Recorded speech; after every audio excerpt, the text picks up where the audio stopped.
All right, guys, just finishing this thing up. I just want to make sure everyone's aware of what's going on. We have our button that we checked. We had our preview button that allows us to see what's going on. So the next part, guys, in the add button is going to be any of these top parts that you really need. Okay, the one thing I do want to keep in mind, guys, is that your image uploads are important to keep to personalize your stuff. You want to be able to upload your media, and uploading your media is pretty easy. Okay, you just upload from your computer. So this is just like anything else, like adding an attachment to an email or adding a document out.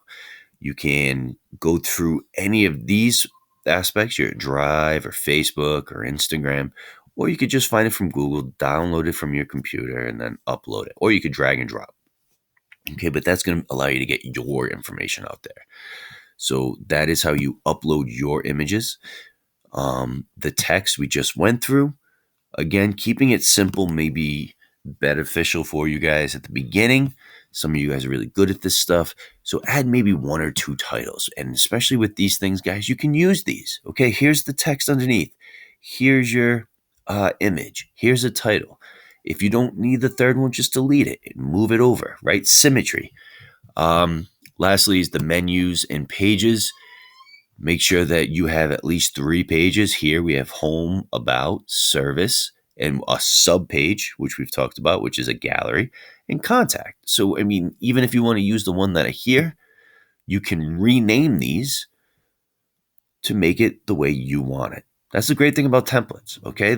Don't be afraid to use a template out there, guys. Website's been around for a long, long time. It's going to be really hard to make a completely new one. So feel free to use the ones that they have until you start to get really good at it, and then you can start using blank ones and put your own stuff in there.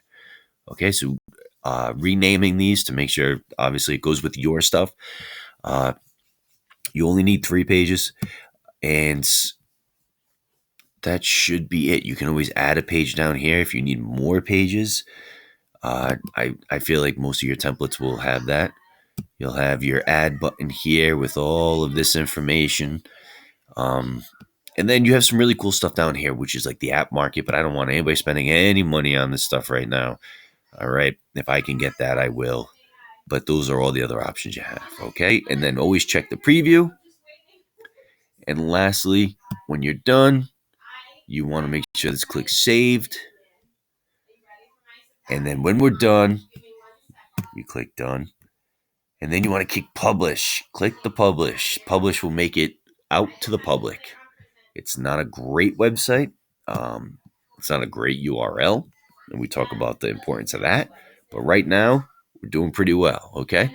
So we have the toolbars on the right here, which is going to allow us for vector stuff. This is more like Microsoft Paint. But what we want to work on are really these 2 buttons here, which will allow us to add everything we need and then just make sure our menus and pages are good. All right, guys. Thank you for listening. And if you have any questions, we're going to set up a Google a Zoom meeting, which is a virtual meeting, or you can email me at any point.